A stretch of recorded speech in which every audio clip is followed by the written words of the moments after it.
예, 오늘은 마가복음 176절 말씀입니다. 사도들이 예수님에게 모여. 근데 웃겨요. 왜냐하면 스토리 전개상 물론 6장 스타트는 이제 할 때 예수님께서 12명을 부른 다음에 둘씩에 6조를 보내고 너희가 복음을 증거를 이제 잘 해봐.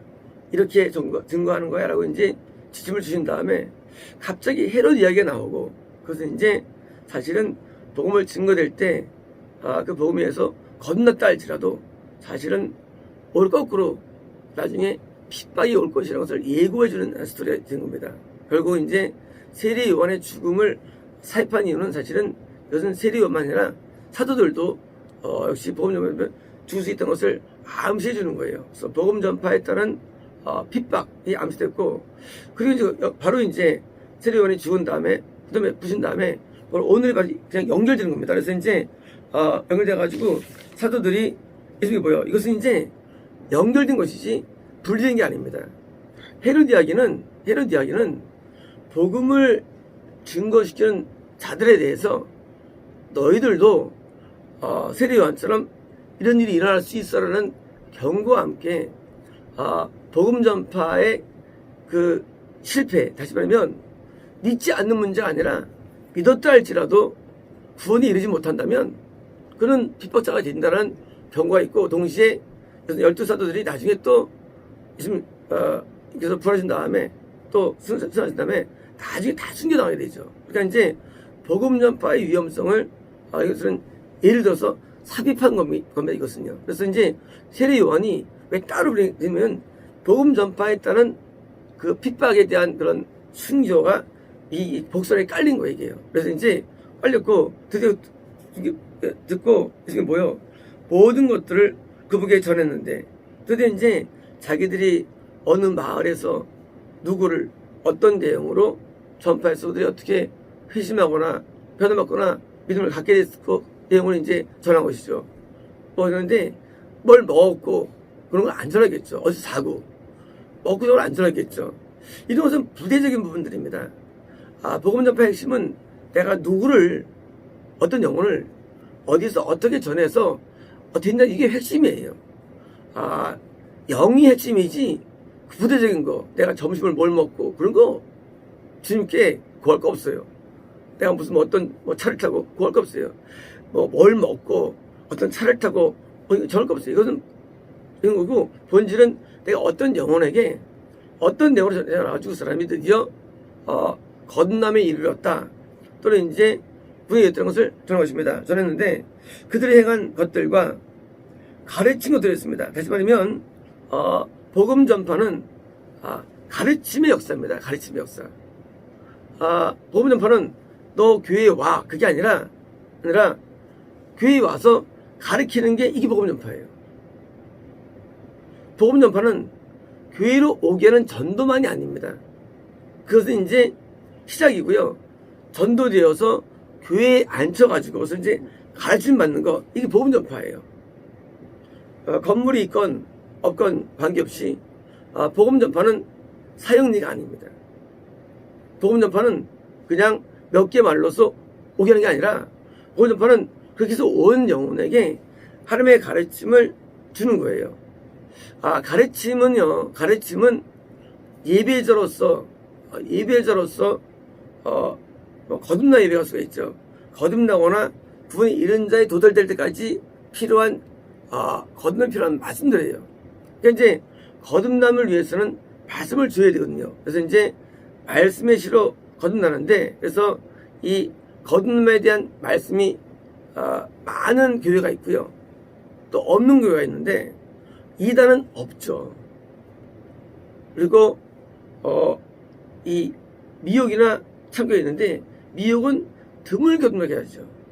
그래서 거듭남이 이제 많이라는 말씀이 필요하고요.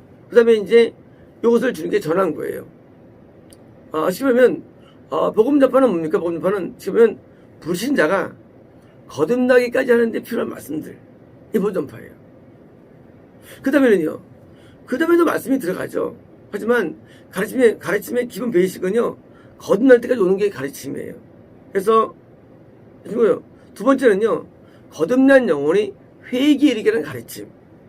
그래서 이제 참교일수록 쥐가 강하죠. 겁남에 이르는 가르침. 그리고 이제 이건 이제 미역에도 있어요. 근데 이제 참교는요, 거듭난 영혼이 회개에 이르게는 가르침. 요 두 가지가 다 존재하는 것입니다. 이걸 하는 게 사도들이 하는 일이고요.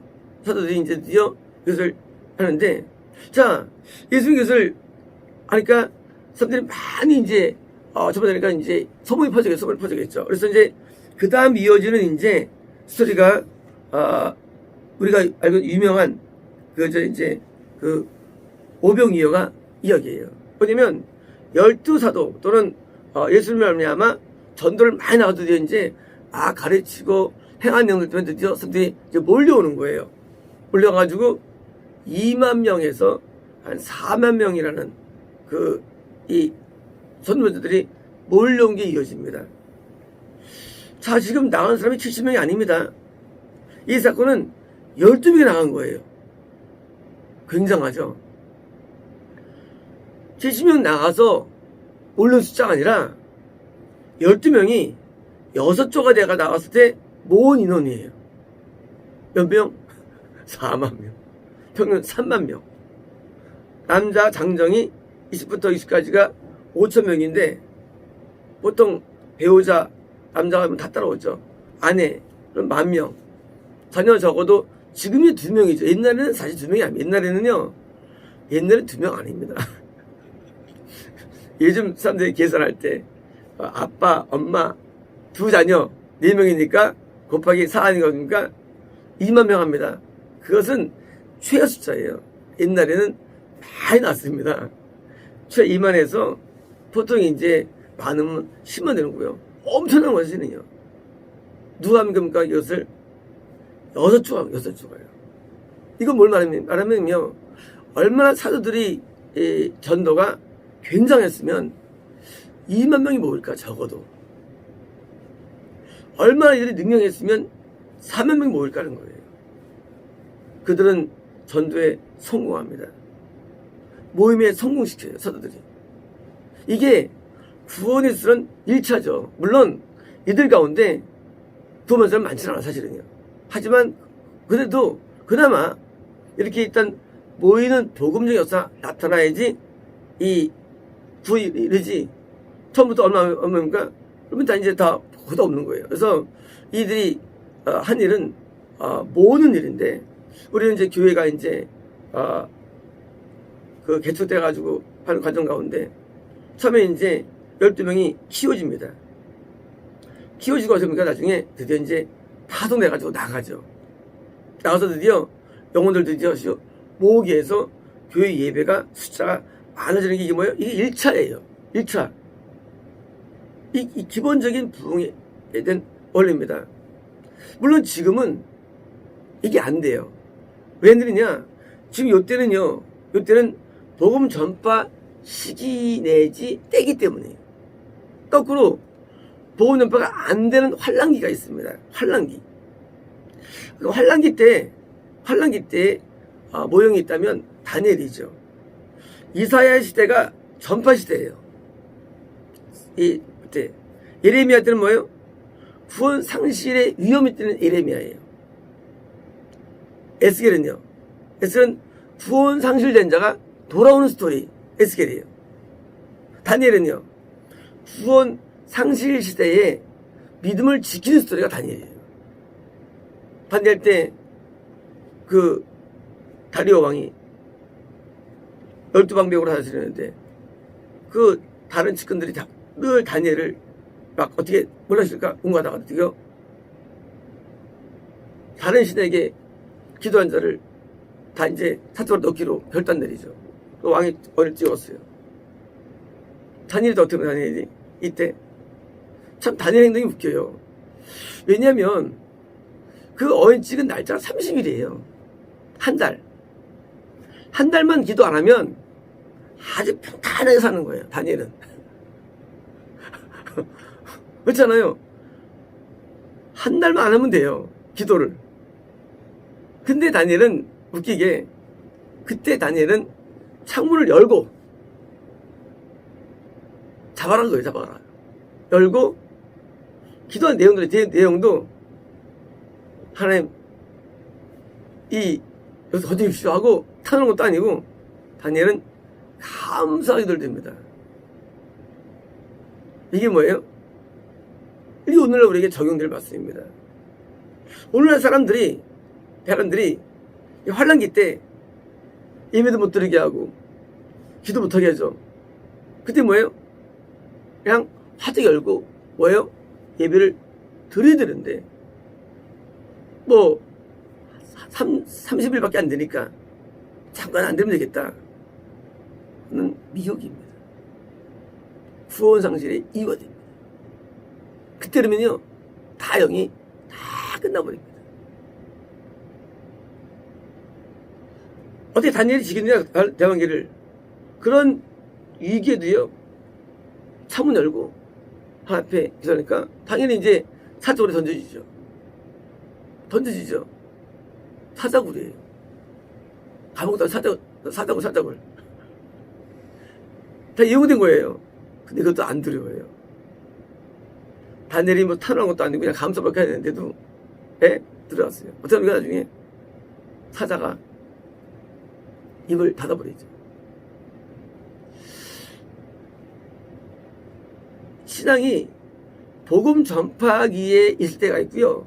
환란기 있을 때가 있는데 복음 전파기에는 열심히 전파해가지고 모이게 하는 겁니다. 환란기 때는요. 그때는 이제 내 신앙을 잘 지키는데 그 환란조차도 그것도 이기는 담대함이 용맹이 필요한 것입니다. 그래서 그걸 또 이기는데 12명이 드디어 4만 명을 모으는데 지금 장면을 다 이해한 거예요. 축사의 이야기, 신유의 이야기, 아마 예수님의 그 진리의 산상수를 얘기하고 배운 바를 다 전한 거예요. 이들의 가르침은 예수님의 가르침이었고요. 이들이 행동은 예수님의 행동이었겠죠. 드디어 사람들이 모이겠는데 드디어 예수님을 통한 진실된 진짜의 놀라운 가르침이 시작된 것 같아요. 그때부터요. 그래서 예수님이 역사하시는데 그 중에서 몇 명 구원받았을까요? 5명에서 안 써있어요. 안 써있는데 나중에 쓰죠. 그래 다 떠나오고 극소수가 남게 됩니다. 몇 명일까요? 저는 70명으로 이해됩니다. 70명이 어디서 나오네? 70명이라는 숫자가 5명이었대. 12명이 나가서 해서 모았어요. 나중에 이제 7전부터 또 나와요. 나오죠. 바로 5병 이어라는 수만 명이 모인 가운데 드디어 참된 제자 70명이 나온 거예요. 그래서 뭐요? 부흥이 일어난 거예요. 12명에서 70명이 된 거예요. 그래서 그 다음 또 사역이 또 이루어집니다. 그래서 예수님을 12명이 따라다니다가 나중에 5병이 들어갑니다. 그래서 다시 또 70명이 던들 또 나갑니다. 그래서 모여가지고 다시 또 예수님 따라다닐 때 5명이 또 따라다닙니다. 그러니까 이제 세 번에 했는데 12명을 부르는 장면 1차예요. 부르시다 보니까 2차 500 거치면서 드디어 70명 됩니다. 다시 또 기술도 나타나죠 또. 또요? 또 500 돼요. 물론 이제 7병 다워가 있어. 뭐 그거로 이랬는데 50명인데 500명 정도가 따라했는데 그때부터 뭐예요?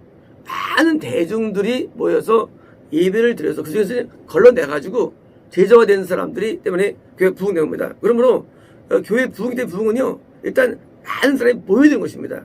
많이 모였다가 걸러가지고 또 진실의 제자가 되고 다시 또 그들이 또 번집해가지고 또 제자가지고 도움이 정말 과정으로 나갑니다. 그래서 예수님께서 이제 십자가 때는 그러니까 그때 이제 500명 정도가 따라다녔습니다. 항상 다른 사람들이.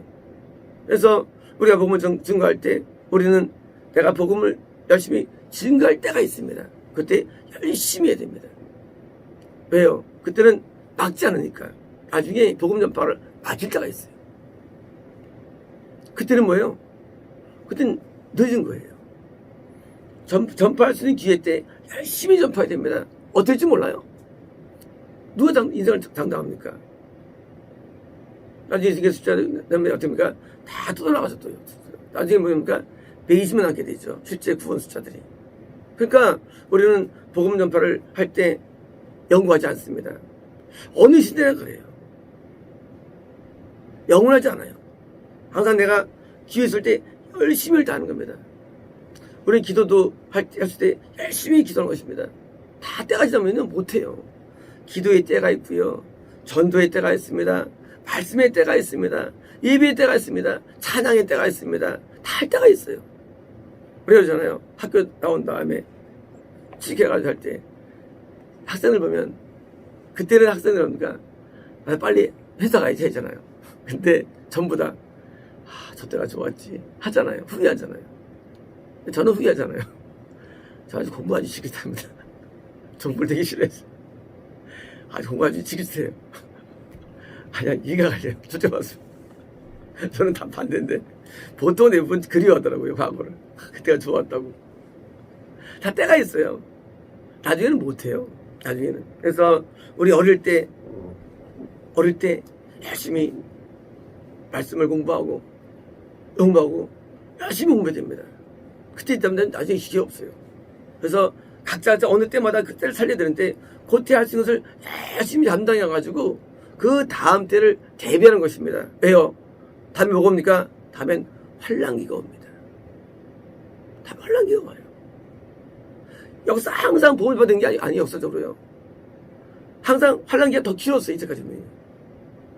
아브라함, 이삭, 야곱 때문에 뭐예요? 그 뒤에 430년이 되는 애굽 환란기가 있었고요. 다시 또 예수님 오기 전에 300년의 환란기가 있었고요. 또 다니엘 때도 70년의 환란기가 있었고요. 또 사사기라는 환란기가 또 있죠. 여호수아 다음에 또 330년 환란기가 있습니다. 환란기가 있어요. 영적인 세계에서 내가 믿음을 열심히 가지고 올 수 있을 때 그때 막 열심히 해놔야지 나중에 환란기 때 다 쓰러지는 거예요. 다 밀어가는 거예요. 그래서 젖먹이는 자들과 뭐예요? 이민한 자들이 수태된 자들이 뭐예요? 그게 화 있는 거예요. 그때는 영혼들이 다 죽어나가기 때문에. 그래서 우리는 성장할 때 많이 키워놔야지 나중에 안 큰데도요. 어릴 때 성장하니까 영혼이 큽니까? 아니요. 나중에 먹을 때가 와요. 나중에 뭐 안 커요. 키가 안 커요. 그때 막 커놓는 거예요. 그래서 수능놈이 요새 많이 크고 있는데 막 190은 넘어야지 막 확 커놔요. 그냥. 예? 없나 이게? 예. 막 커놓는 거예요. 그냥 성장기 때. 우리가 믿음이 성장할 때 그때 방문하면 안 됩니다. 많이 키워놓고 나중에 활력이 없으니까 그때는 이제 다시 또 움츠리고 또 유지하는 거예요. 개미들이 여름에 조식을 쌓아두고 겨울에 그냥 사는 것처럼 마찬가지로 우리도 환란기를 대비하고 대비됩니다.